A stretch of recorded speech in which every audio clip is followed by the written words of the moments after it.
I opened my door to a stranger who claimed to be the father who abandoned me. He held 20 years of returned letters and a court order my mother hid. Realizing my entire life was a lie, I invited him in and plotted my revenge. This is where the story truly begins, and you won't want to miss what happens. Make sure you're subscribed to see it through to the end. We're always curious.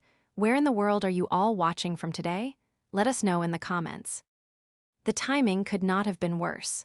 That's the first thing I thought when the doorbell rang. It wasn't fear or curiosity or even annoyance.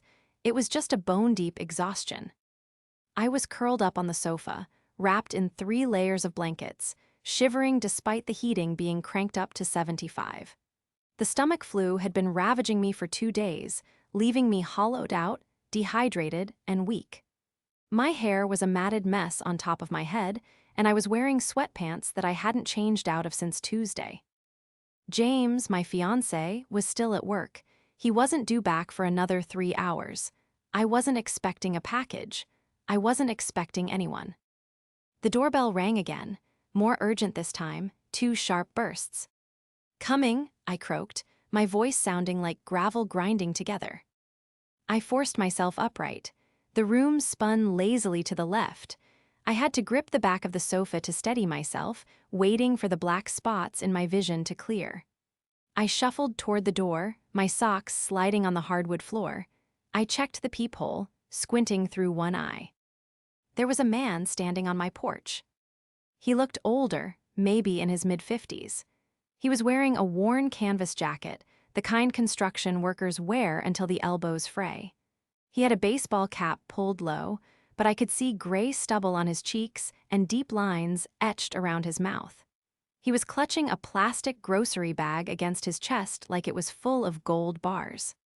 He didn't look like a delivery driver. He didn't look like a solicitor.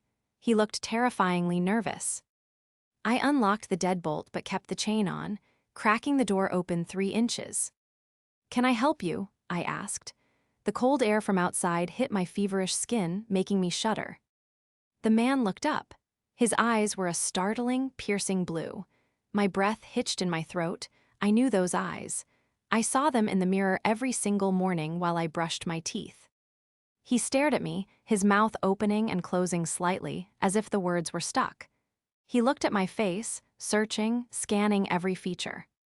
"Caroline," he whispered. His voice was rough, trembling. "Who are you?" I demanded, though a cold dread was already pooling in my stomach, heavier than the sickness. I didn't know if you'd still be at this address. I found it online. I took a chance." He swallowed hard. "I'm Albert. I'm your father." The world stopped.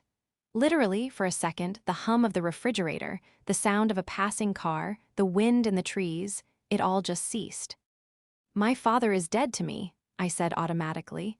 It was a script I had rehearsed for 20 years.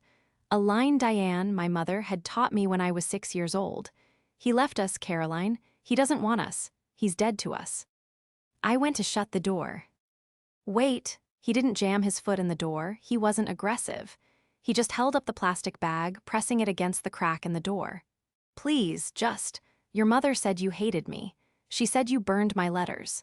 She said you wanted me to sign away my rights so James could adopt you. Wait, no, not James. That's your partner now, right? Back then. She said you wanted her new boyfriend to adopt you." My hand froze on the door handle. "What letters?" "The ones I sent, every month, for 20 years. He reached into the bag and pulled out a stack of envelopes. They were bundled with rubber bands. The paper was yellowed, the corners bent. I looked closely. On the top envelope, in handwriting that looked vaguely familiar, was my name, Caroline, and stamped across the front in aggressive red ink were the words, "Return to sender. Refused." "She told me you returned them," Albert said, tears welling in those blue eyes that mirrored mine. "She said you threw them in the trash, but I kept them. I kept all of them, just in case." I looked at him. I looked at the pain etched into his face, a face that wasn't the monster Diane had described. He looked broken. He looked like a man who had been running a marathon for 2 decades only to hit a wall. "She told me you left," I whispered, the anger beginning to bubble up through the sickness. She told me you packed a bag one night and never looked back. He shook his head slowly. I never left, Caroline. I was pushed, and I've been trying to climb back in ever since. I ended the chain. I opened the door. As he stepped into the light of my hallway, holding the evidence of his love in a grocery bag, I felt a shift in the universe. The sickness in my body was Enli replaced by a different kind of nausea. The realization that the woman who raised me, the woman I called every Sunday, the woman who was currently planning my wedding, was a stranger. The betrayal was worse than the diagnosis itself. I made tea. It was an automatic response, a way to occupy my hands while my brain tried to process the impossible. My kitchen, usually my sanctuary of order and cleanliness, felt like a crime scene. Albert sat at my small dining table. He looked too big for the chair, too rough for the delicate placemats Diane had bought me as a housewarming gift. He hadn't taken off his jacket. He sat with his hands clasped on top of the plastic bag, staring at me as if I might vanish if he blinked. I placed a mug of Earl Grey in front of him. "I don't have coffee," I said, apologizing instinctively. "Tea is fine," he said softly. "You used to like peppermint tea when you were little, before bed." My hand shook as I set my own mug down. I did like peppermint tea. I hadn't had it in years, but the memory hit me like a physical blow, a flash of a large hand holding a small cup, a deep voice humming a melody. A memory I had suppressed because Diane told me she was the one who did the bedtime routine. Always her. Only her. "Show me," I said, sitting opposite him. He pushed the bag toward me. "Start with the ones at the bottom, the oldest ones." I reached in and pulled out a bundle. The rubber band snapped as I pulled it off, brittle with age. The envelope on top was dated June 14th, 2004. I would have been 6 years old, 2 months after he left. I opened it. It wasn't a short note. It was 3 pages, front and back, written on lined notebook paper. "My dearest Caroline, I don't know why Mommy won't let me see you. The judge says we have to wait for the hearing. I miss our Saturday morning cartoons. I miss making you pancakes, the ones with the smiley faces. Please know that Daddy didn't leave because of you. I am fighting to come home. I love you more than all the stars." I put the letter down, my vision blurred. "She told me you moved to Florida with a waitress," I said, my voice sounding distant to my own ears. "She said you hated being a father." Albert let out a dry, bitter chuckle. He reached into his jacket pocket and pulled out a folded piece of paper. It looked official. Legal. "I didn't move to Florida, Caroline. I lived in a studio apartment 4 miles away from your childhood home for 5 years, spending every dime I made on a lawyer. Look at this." He slid the paper across the table. It was a court docket. Diane Miller v. Albert Miller, restraining order request, denied, custody modification, pending. "She told the court I was unstable," Albert explained, his voice steady but heavy with old anger. "She told them I was dangerous. She dragged it out, Caroline. Delays, continuances, false accusations. By the time I cleared my name on one thing, she'd invented another. And every time I sent a letter, it came back refused. She told the judge you were afraid of me. She told the judge you cried if my name was mentioned." I looked at the pile of letters, hundreds of them, birthdays, Christmases, graduations.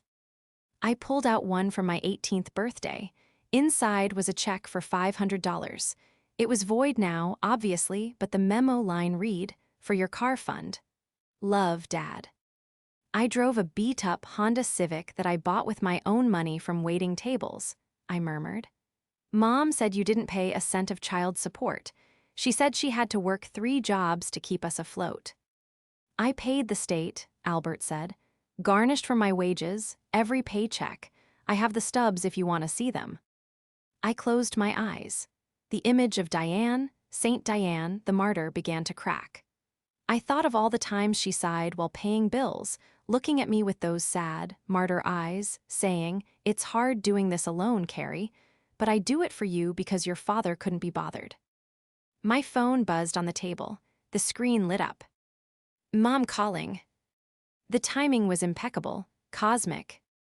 Albert stiffened. He looked at the phone like it was a bomb. "Answer it," he whispered. "Don't tell her I'm here, just see." I picked up the phone, I swiped green, I put it on speaker. "Hi, Mom," I said. My voice was surprisingly steady. I fell into the role I had played my whole life, the grateful daughter. "Caroline, honey," Diane's voice chirped, sugary and smooth. I was just looking at the florist quote for the wedding. You know, the hydrangeas are really adding up. I was thinking maybe we cut the centerpieces down, unless you want to chip in a bit more.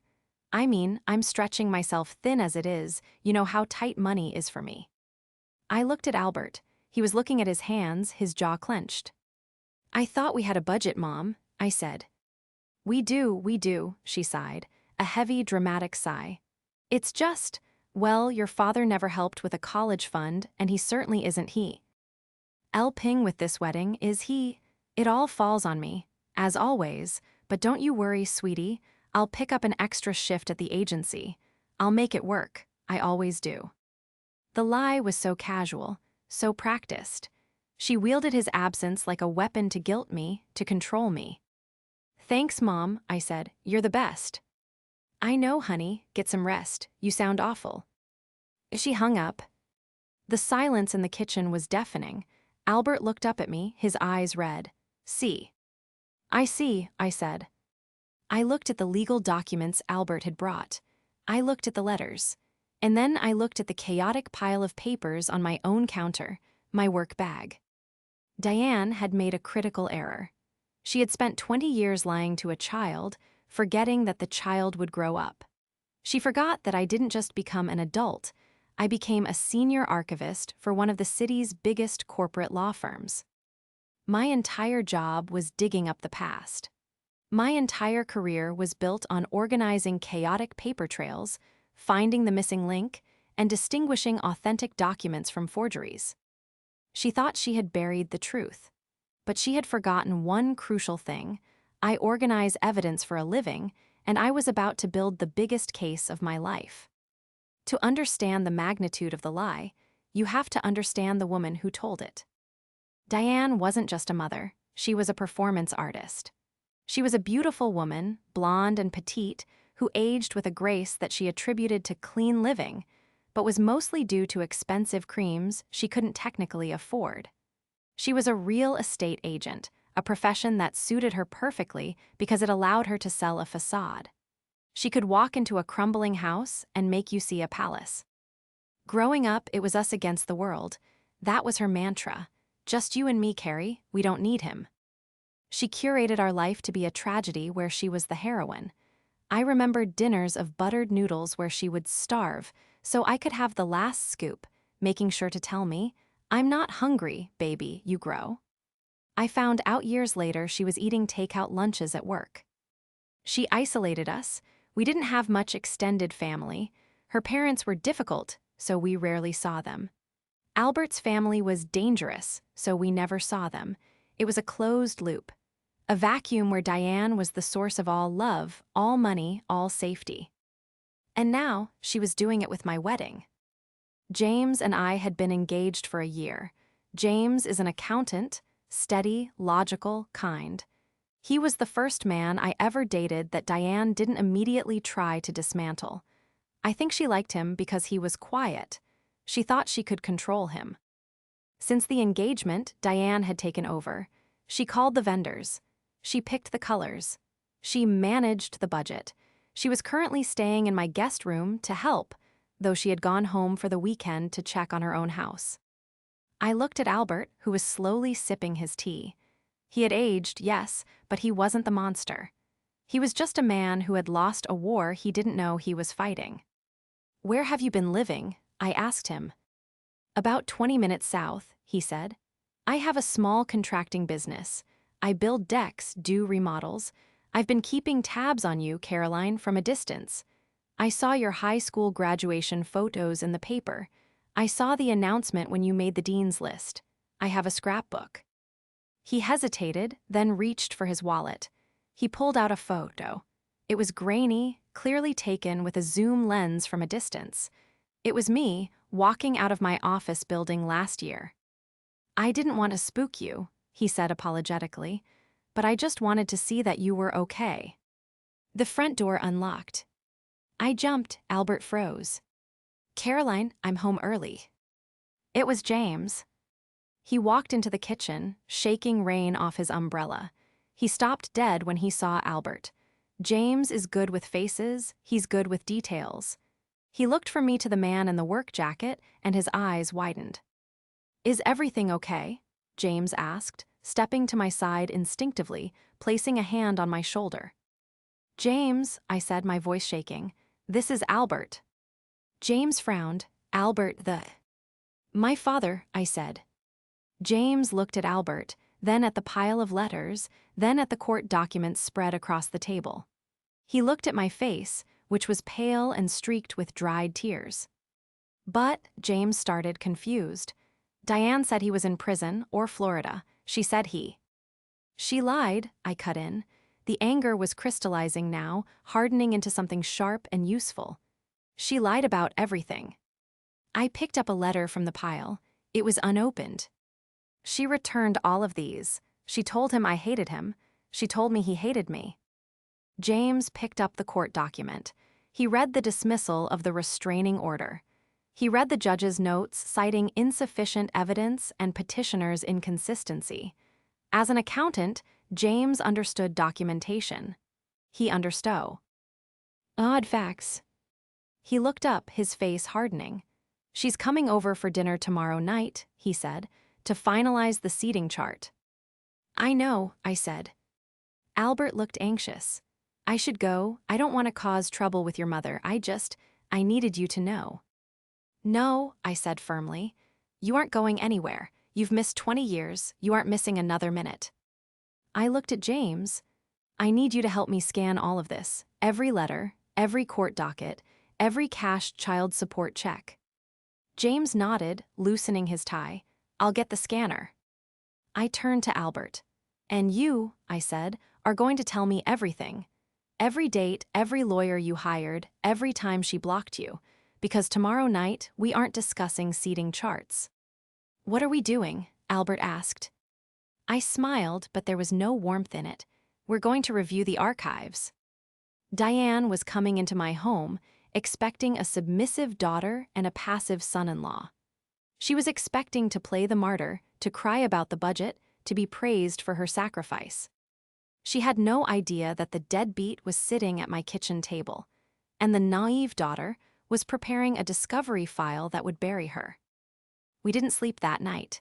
My living room, usually a minimalist space of beige and cream, had been transformed into a war room. The dining table was covered in stacks of paper, sorted by year, then by category: correspondence, financials, legal, medical. This was my element. In my professional life, I take the chaotic, dusty history of corporations and organize it into a coherent narrative for litigation.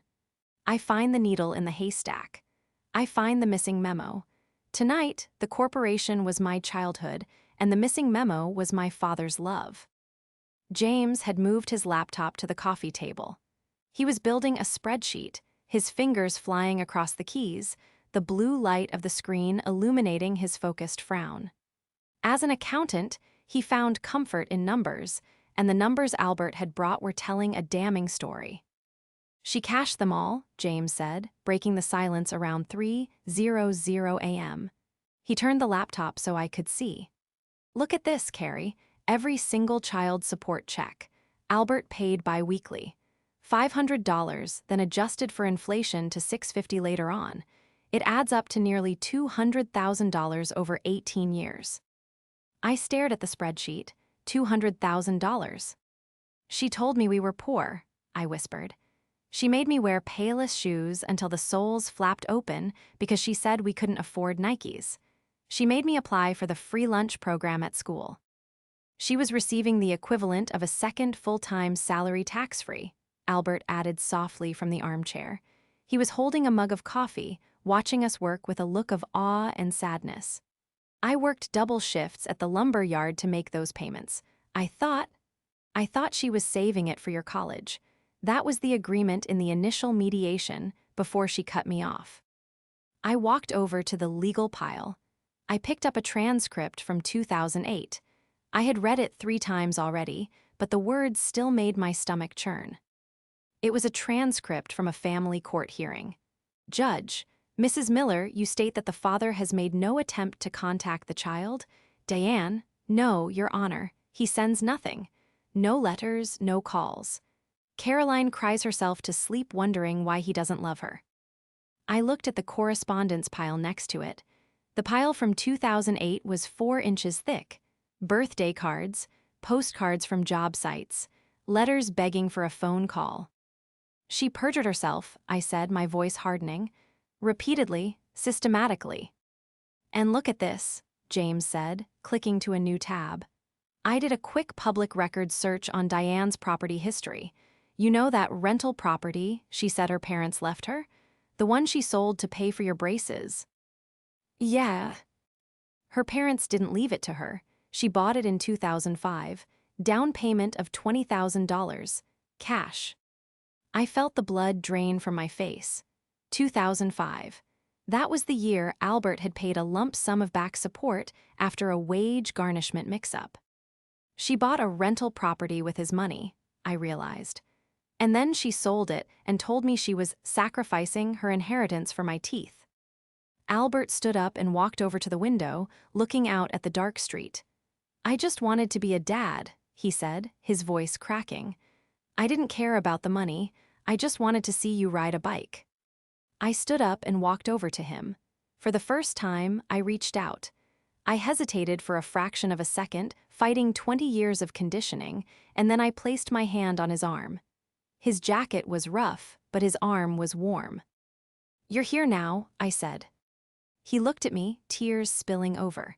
I'm sorry I didn't fight harder, Caroline. I ran out of money for lawyers. I hit a wall. You didn't hit a wall, I corrected H. I am, my archivist brain slotting the pieces together. You hit a fortress built on lies, but you saved the blueprints. I gestured to the piles of paper. You kept the receipts. That was the smartest thing you could have done. I turned back to James. Print everything. The spreadsheet, the property deed, the side-by-side comparison of the letter dates and the court transcripts. For the lawyer, James asked. For dinner, I said coldly. She's coming over at 6:00 p.m. to discuss the seating chart. I think it's time we rearrange the table. The house smelled of garlic and rosemary. I had roasted a chicken, Diane's favorite. I set the table with the good china, the plates she had given me, the ones she always reminded me were very expensive, so be careful. Albert was in the guest bedroom, the door cracked open just an inch so he could hear. We had agreed he wouldn't come out immediately. We needed to get her on record first. We needed to see how far she would go when pressed. Diane arrived at 6:05 p.m., bringing a bottle of Chardonnay and a whirlwind of chaotic energy. Oh, honey, the traffic was a nightmare, she exclaimed, breezing past me to kiss my cheek. She smelled of expensive perfume and hairspray. And the florist called again. We really need to talk about the aisle runners. They're trying to charge us extra for the silk petals. She handed the wine to James, barely acknowledging him, and headed straight for the kitchen island, where I had laid out the seating chart draft. Now, she said, pulling a pen from her purse. I was thinking we put your Aunt Linda at table 5, but away from the bar, you know how she gets. And, oh, Caroline, you look tired. Are you still sick? I'm feeling much better, actually, I said, leaning against the counter. Clearer than I've been in years. James poured the wine. His hand was steady, but his jaw was tight. He set the glass down in front of Diane. Mom, I said, keeping my voice conversational. I was looking through some old boxes today, looking for baby photos for the reception slideshow. Diane smiled, taking a sip of wine. Oh, I have all the good ones at my house, sweetie. You won't find much here. I found something interesting, though, I said. I found a letter. Diane froze mid-sip. A letter. From Dad. The temperature in the room seemed to drop 10 degrees. Diane set the glass down. Her smile didn't fade, but it became fixed, like a mask made of wax. From Albert, she gave a dismissive little laugh. Oh, please, Did he send you some drunk ramble asking for money?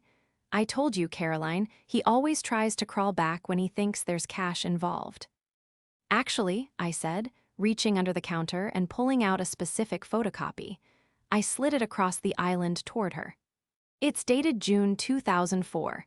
He says he misses our Saturday cartoons. He says he loves me more than all the stars. Diane didn't look at the paper. She stared at me, her eyes narrowing. Where did you get that? She asked sharply. It was in a box, I lied. It must have slipped through. It's a lie, she said quickly, waving her hand.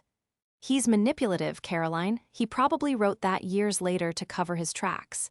He abandoned us. I was there. You were there. Do you remember him packing his bags? Do you remember him screaming at me?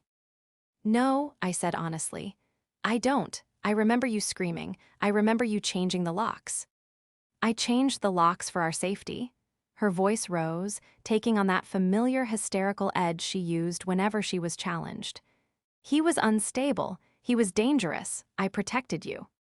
Is that why you told the judge he never sent letters? I asked, pulling out the second document, the court transcript. Diane stood up. What is this? Why are you doing this? I come over here to help you with your wedding, and you attack me. I'm just confused, Mom, I said, stepping closer. Because you told the court he never contacted us, but I have 300 letters here that say otherwise, all stamped refused by you. I refused them because they were toxic, she shouted. He was trying to brainwash you. And the money, James spoke up from the corner. Diane whipped around to face him. Excuse me. The child support, James said calmly. $200,000 over 18 years. You told Caroline there was no money. You told her she had to take out student loans because her father was a deadbeat. Where did the money go, Diane? Diane's face went from pale to a blotchy red. How dare you, she hissed.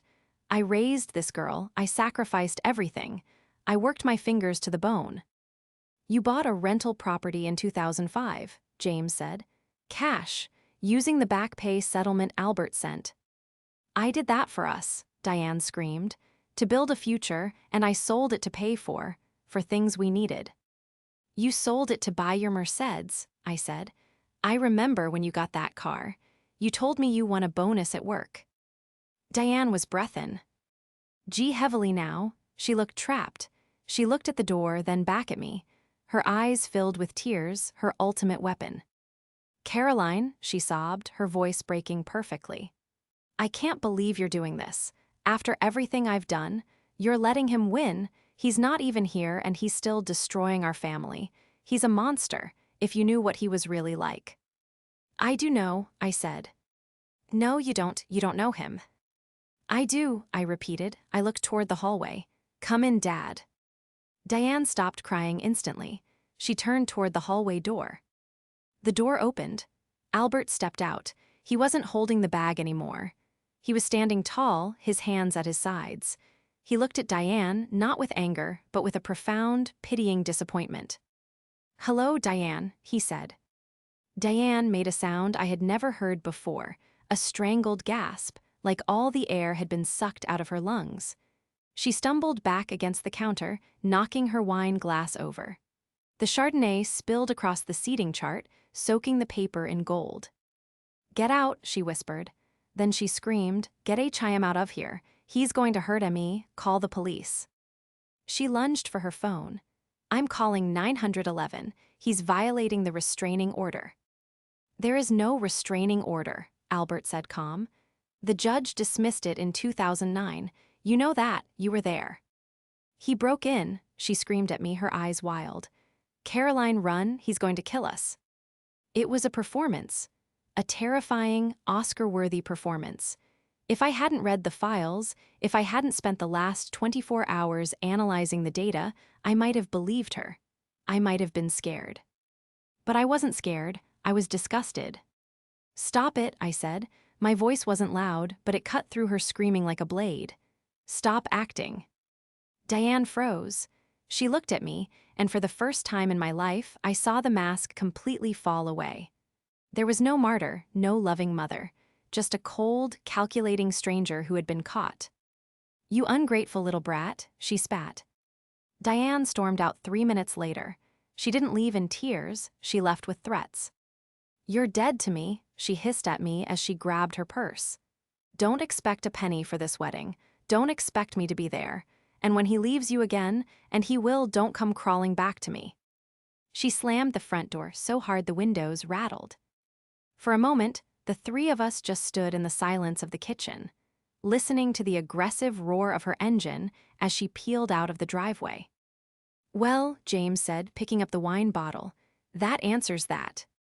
But it wasn't over. I knew Diane. She didn't retreat, she regrouped. By the next morning, the campaign had begun. I woke up to 42 notifications. Diane had posted on Facebook a vague, tragic status about betrayal and protecting your children from wolves. She had called my Aunt Linda, my grandmother, and 3 of my bridesmaids. My phone rang. It was Aunt Linda. Caroline, she said, her voice sharp, your mother is in the hospital. My heart jumped just for a second. What? She had a panic attack. Her heart rate was through the roof. She said your father broke into your house and threatened her. Caroline, is he there? Do you need help? We can send the police. I put the phone on speaker so Albert and James could hear. Dad didn't break in, Linda, I said calmly. I invited him, and Mom isn't having a panic attack. She's losing control of the narrative. How can you say that? Linda demanded. She's your mother. She saved you from that man. Do you know he hit her? Do you know he threw her down the stairs when you were a baby? I looked at Albert. He was shaking his head, his face pale. He didn't, I said, and I can prove it. You're brainwashed, Linda snapped. I'm coming over there. If you come over here, I said, I will show you the court documents where Mom admitted under oath that there was no physical abuse, only emotional incompatibility. I will show you the financial records where she stole my college fund, but if you come here to scream at me, don't bother. I hung up. She's going to burn everything down, Albert said. She'll ruin your wedding. She'll ruin your reputation. Caroline, maybe I should go. I can't let her destroy your life. She's not destroying it, I said, opening my laptop. She's giving us more evidence. I logged into the wedding vendor portal. I needed to see what damage she had done. My breath hitched. She canceled the venue. James rushed to my side. What? She called the venue this morning. She told them the wedding was off. She asked for the deposit back, the deposit we paid, but she put her name on the contact list. That's theft, James said, his accountant voice turning into his angry voice. It's more than theft, I said. It's malice. I turned to Albert. You said there was a time she claimed I was hospitalized to get an emergency continue. Ants. Yes, Albert said. October 2010. She told the judge you were in the ICU with pneumonia and couldn't be moved or visited. The judge granted an emergency stay on my visitation rights. By the time it was lifted, 3 months had passed. October 2010, I repeated. I stood up and went to the hallway closet where I kept my own personal records. I dug out my old high school yearbooks and my box of report cards. October 2010, I muttered, flipping through a binder. 7th grade. I found it, my attendance record. Perfect attendance, I whispered. I wasn't in the ICU. I was at school every single day that month. I even won a certificate for it. I grabbed the folder. James, I said, call the venue. Tell them it was a fraudulent cancellation. Reinstate it. Put a password on the account. Albert, get the keys. Where are we going? Albert asked. We're going to the courthouse, I said. We're going to pull the official transcripts of that 2010 hearing. And then we're going to the hospital to get a certified letter stating I was never admitted in 2010. And then, I said, a cold resolve settling over me, we're going to Aunt Linda's house. Because Mom has called a family emergency meeting there for tonight. She thinks she's holding court. I looked at the stack of evidence. The letters, the checks, the attendance record, the lies. She wants to tell the family a story, I said. I think it's time I finished it for her. The investigation was over. The case was built. It was time for the closing argument. Aunt Linda's house was a shrine to the Miller family matriarchy. The walls were covered in photos of us, Diane, Linda, their mother, and me. There were no men in the photos. The narrative had always been that the men in our family were temporary, flawed accessories to the main event, the women. We pulled up to the curb at 7:30 p.m. The driveway was full. My grandmother's Buick was there. My cousin Sarah's Jeep. It was a full house. "Are you ready?" James asked, putting the car in park. He reached over and squeezed my hand. His grip was firm, grounding me. I looked at Albert in the rear-view mirror. He was pale, wringing his hands in his lap. He looked like a man walking to the gallows, not a man walking into his vindication. "You don't have to say a word," I told him. "I'm the lawyer today, you're just the evidence." We walked up the path. I didn't knock. I used the key under the mat that I had known about since I was 5. I pushed the door open. The living room went dead silent. They were all there, Aunt Linda, Grandma, Sarah, and 2 of Diane's best friends from the agency. And in the center of the room, sitting on the plush velvet armchair with a blanket draped over her legs, was Diane. She looked frail. She had no makeup on, a calculated move for a woman who wouldn't take the trash out without mascara. She was holding a tissue to her nose, her eyes red-rimmed. "Caroline," Aunt Linda said, standing up from the sofa, her face was hard. "I can't believe you brought him here, after what he did to your mother last night." "He didn't do anything to her," I said, my voice projecting clearly across the room. "I didn't take off my coat. I didn't smile. But she certainly did a number on all of you." "Get him out," Diane shrieked. It was a high, thin sound. "He's here to finish what he started. He threatened to burn the house down." The women in the room gasped. Grandma clutched her pearls, literally. "He's not going anywhere," I said. I walked to the center of the room, standing between the family and my father. James stood beside me, holding the heavy box of files we had brought. "You're all here for an emergency meeting," I said. "You're all here because Diane told you that my father is a dangerous lunatic who broke into my home. She probably told you he's been stalking us. She probably told you she needs money for a lawyer or a security system." Aunt Linda's eyes flickered. I had guessed right. "She needs protection," Linda said defiantly. "We're family, we protect our own." "Good," I said, "because I need protection too, from her." I signaled to James. He opened the box. "Diane told the court in 2010 that I was in the ICU with severe pneumonia for the entire month of October," I announced. "She used that lie to get an emergency stay on Albert's visitation rights. She told the judge I was on a ventilator." I pulled out the document, a blown-up photocopy of the court transcript. I held it up. "And this," I said, pulling out the second sheet, "is my middle school attendance record, perfect attendance. October 2010, I was at the fall dance. I have pictures." I handed the papers to Aunt Linda. She took them automatically, her eyes scanning the dates. She frowned. That must be a mistake," Linda stammered. "Diane said you were so sick. I remember. She said we couldn't visit because it was contagious." "She lied to isolate me," I said, "just like she lied about the letters." I reached into the box and pulled out a bundle of the returned letters. I tossed them onto the coffee table. They landed with a heavy thud. 312 letters, I said. Every birthday, every Christmas, every month. All returned refused by Diane. She told me he never wrote. She told him I hated him. Diane sat up straighter, the blanket falling away. The frailty was vanishing, replaced by a cornered, feral energy. "He's manipulating you," Diane shouted. "He forged those. He's a con artist, Caroline. He's trying to get your money."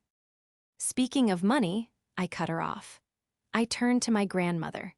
"Grandma, do you remember when Mom sold that rental property in 2005? She told you she had to sell it because Albert wasn't paying child support and we were going to starve." Grandma nodded slowly. "Yes, poor thing was working 3 jobs." "Albert paid $200,000 in child support," I said. James verified the wire transfers and the state records. I pulled out the spreadsheet and the property deed. She used his back pay settlement to buy that house for cash, I said, pointing to the figures.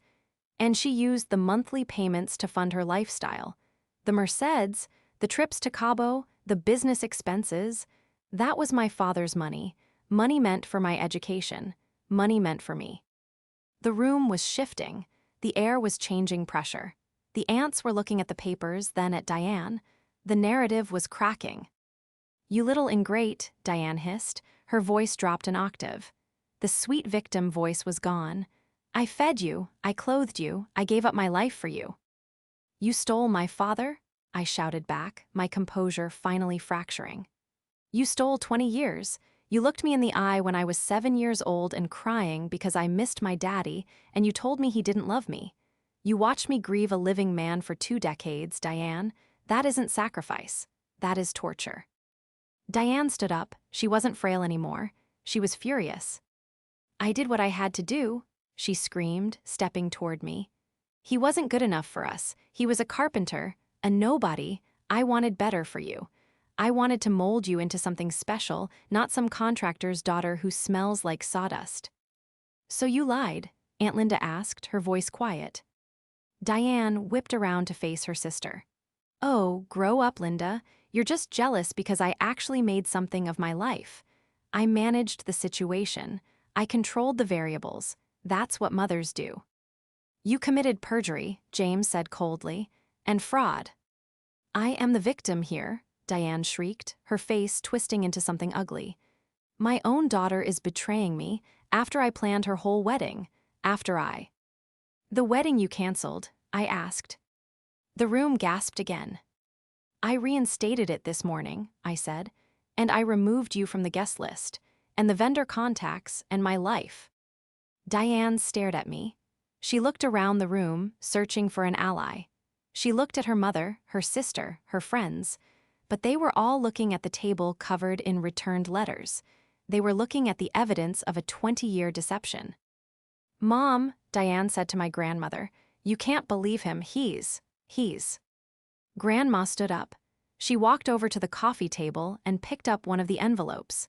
She looked at the handwriting, Albert's handwriting. She looked at the refused stamp in Diane's distinct red ink. "You told me he hit you," Grandma whispered. "You told me he was a monster. I lent you $10,000 for a lawyer because I thought you were in danger." "I was," Diane insisted. "I was in danger of losing control." Albert spoke for the first time. His voice was deep, calm, and incredibly sad. He stepped forward. He didn't look angry. He looked at Diane with the weary eyes of a man who had finally put down a heavy load. "You were never afraid of me, Diane," Albert said. "You were afraid that if Caroline loved me, she wouldn't need you quite so much. You were afraid of sharing her." Diane's mouth opened and closed. She looked at him, and for a second I saw the fear. Not fear of violence, but the fear of a narcissist who has been stripped naked in the town square. "Get out," she whispered. "All of you, get out of my mother's house."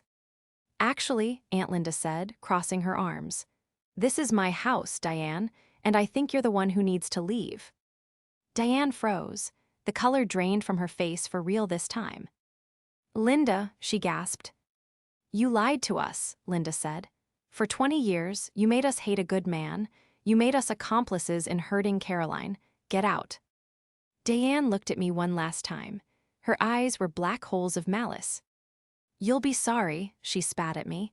"You'll come crawling back when he disappoints you. They always do. You're nothing without me." "I'm everything without you," I said. Diane grabbed her purse and stormed out the front door.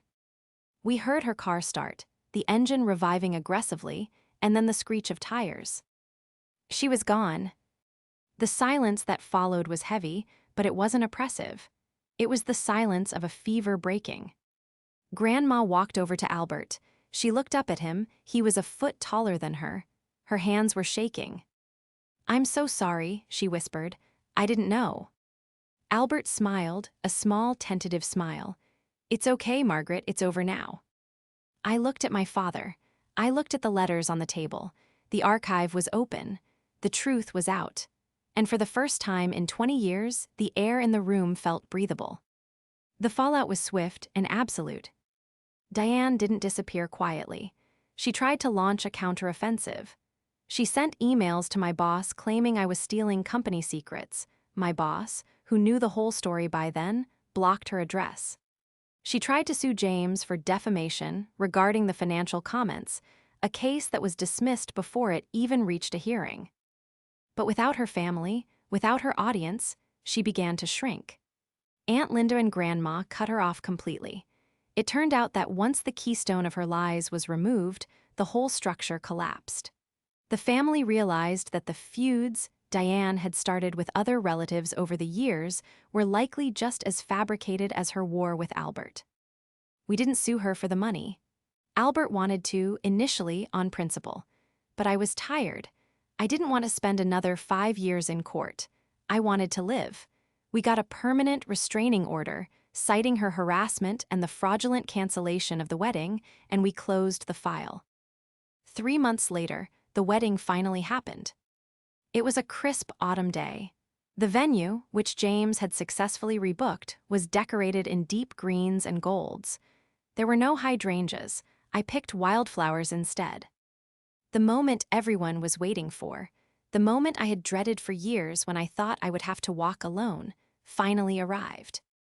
I stood at the back of the aisle. My dress was simple, elegant lace. My heart was hammering, but not from nerves, from joy.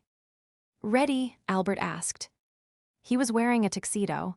It fit him perfectly. He had cleaned up nicely, shaved, hair trimmed. He looked distinguished. He looked like my dad. He offered me his arm. "I've been practicing walking," he joked softly, trying not to trip. "Just don't let me fall," I said. "Never again," he promised. The music started. We stepped out. As we walked down the aisle, I saw the faces of the people who loved me. Aunt Linda was crying, clutching a tissue. Grandma was beaming.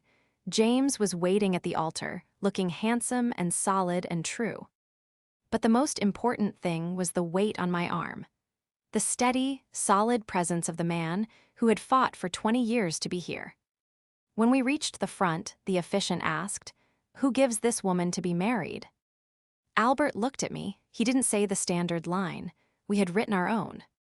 "She gives herself," Albert said clearly, his voice thick with emotion. "But I am here to stand beside her, as long as she needs me." He kissed my cheek and placed my hand in James's. The reception was a blur of laughter and bad dancing.